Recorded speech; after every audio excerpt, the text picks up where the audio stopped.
நம்ம எல்லாருக்குமே தியாகிகள்னு சொன்னா சில பேரோட கதைகள் ஞாபகத்துக்கு வரும். ஆனா சில கதைகள் இருக்கு, அது காலப்போக்குல அப்படியே மறக்கப்பட்டுடும்.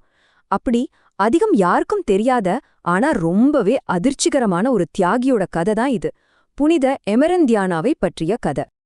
யோசிச்சு பாருங்க, ஒரு கல்லறையில ஜெபம் செஞ்சதுக்காக ஒரு இளம் பெண்ண கல்லாலேயே அடிச்சு கொண்டிருக்காங்கன்னா நம்ப முடியுதா? இதுக்கு பின்னாடி இருக்கிற நம்பிக்கை, தியாகம், அந்த காலகட்டத்தோட கொடூரம், இது எல்லாத்தையும் பத்தி தான் நம்ம இப்ப பார்க்க போறோம். வாங்க ஒரு டைம் டிராவல் பண்ணலாம். நாம இப்போ இருக்கிறது கிபி 304 வருஷம் ரோம்ல. அப்போ கிறிஸ்தவரா இருக்கிறதுங்கிறதையே ஒரு பெரிய குற்றம். சொல்லப்போனா ஒரு மரண தண்டனைக்கு சமமான விஷயம். தெருக்கள்ல எப்போ வேணும்னாலும் ஆபத்து வரலாம். ஆனா இந்த கதையோட ஆரம்பம் எமரண்டியானால இல்ல. அது அவங்களோட வளர்ப்பு சகோதரி புனித ஆக்னஸ் கிட்டேருந்து தான் தொடங்குது. அவங்க ரோம்ல ரொம்ப மதிக்கப்பட்ட ஒரு தியாகி. இந்த 2 பேருக்கும் இருந்த அந்த ஆழமான உறவு தான் எமரண்டியானாவ அந்த ஆபத்தான கல்லறைக்கு போக வச்சது. இங்க நாம ஒரு முக்கியமான வார்த்தைய புரிஞ்சுக்கணும். கேட்டக்யூமன்.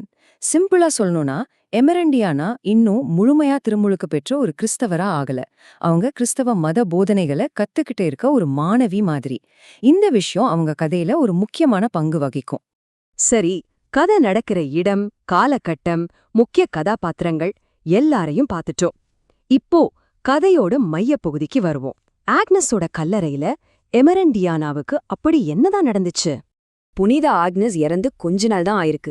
அவங்க பிரிவை தாங்க முடியாம எமரண்டியானா அவங்க கல்லறைக்கு போய் தனியா பிரார்த்தனை செஞ்சுட்டு இருக்காங்க. அப்போ அங்க ஒரு கும்பல் வருது. கிறிஸ்தவ நம்பிக்கையை கைவிட சொல்லி மிரட்டுறாங்க. ஆனா அந்த சின்ன பொண்ணு கொஞ்சம் கூட அசரல. ரொம்ப தைரியமா தன்னோட நம்பிக்கையே ஏத்துக்கிட்டாங்க. ஆத்திரமடைஞ்ச அந்த கும்பல் அவங்கள அந்த இடத்திலேயே கல்லால் அடிச்சு கொடூரமா கொன்னுட்டாங்க. அவங்க திருமுழுக்கு பெறாத நிலையில இறந்தது இறையியல் ரீதியா ஒரு ரொம்ப ஆழமான அர்த்தத்தை கொடுக்குது. அதுதான் இரத்த திருமுழுக்கு அப்படிங்கிற கருத்து. இந்த இரத்த திருமுழுக்குன்னா என்னன்னு கேக்குறீங்களா? கத்தோலிக்க நம்பிக்கையின்படி ஒருத்தர் திருமுழுக்கு பெறாம ஆனா தன் நம்பிக்கைக்காக உயிர் தியாகம் செஞ்சா அவங்க சிந்தின ரத்தமே அவங்களுக்கு திருமுழுக்கா கருதப்படும். இதனாலதான் இன்னும் முழுமையான கிறிஸ்தவரா மாறாத எமரண்டியானா ஒரு தியாகியாகவும் புனிதராகவும் போற்றப்படுறாங்க. ஓகே, இதுவரைக்கும் நாம கேட்டது அவங்களோட தியாக கதை. ரொம்ப உருக்கமா இருக்கு. ஆனா இந்த கதையில எவ்வளவு நிஜம் இருக்கு, எது வரலாறு, எது செவிவழி கதை? வாங்க கொஞ்சம் ஆராய்ந்து பார்ப்போம். சரி, நாம கேட்டது ரொம்ப உணர்ச்சி பூர்வமான கதை. ஆனா வரலாறு என்ன சொல்லுது? தொல்பொருள் ஆய்வுகள் என்ன சொல்லுது? வாங்க உண்மையையும் கதையையும் இப்ப பிரிச்சு பார்க்கலாம். இந்த ஒப்பீடு ரொம்பவே சுவாரஸ்யமானது இல்லையா? ஒரு பக்கம் நாம கேட்ட அந்த வளர்ப்பு சகோதரி கதை, கல்லறையில நடந்த தாக்குதல்னு ஒரு முழு கதை இருக்கு. இன்னொரு பக்கம் வரலாற்று ரீதியா நமக்கு என்ன தெரியும்னா, எமரண்டியானாங்கிற பேர்ல ஒரு தியாகி இருந்தது உண்மை. அவங்கள வழிபடுற வழக்கம் ரொம்ப காலமாவே இருந்திருக்கு. ஆனா அவங்க எப்படி எப்போ இறந்தாங்கன்னு எந்த உறுதியான தகவலும் இல்ல. வரலாற்று தகவல்கள் இவ்வளவு குறைவா இருந்தாலும் எமரண்டியானாவின் கதை எப்படி இத்தனை நூற்றாண்டுகளா நிலைச்சு நிக்குது, எப்படி இன்னிக்கும் அவங்கள நாம நினைவு கூர்றோம்னு பார்க்கலாம்.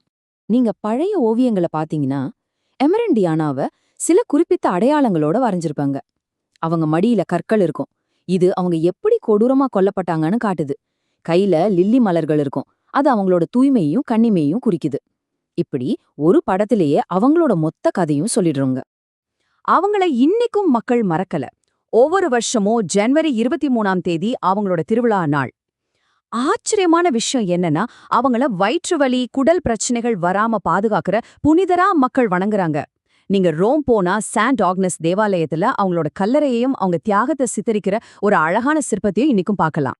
இந்த ஒரு வரி நாம பார்த்த எல்லாத்தையும் அழகா சுருக்கி சொல்லுது. எமரண்டியானாங்கிற பேர்ல ஒரு உண்மையான ரோமானிய தியாகி இருந்தாங்க. அவங்க வழிபாடு ரொம்ப பழமையானது. ஆனா அவங்க இறந்த தேதி கூட நமக்கு தெரியாது. இதுதான் இந்த கதையோட முரண்பாடு. ஒரு பக்கம் அவரோட கதை ரொம்ப சக்தி வாய்ந்தது, இன்னொரு பக்கம் வரலாற்று ரீதியான ஆதாரங்கள் ரொம்ப குறைவு. இந்த விளக்கத்தோட இறுதியில உங்களான ஒரு கேள்வி.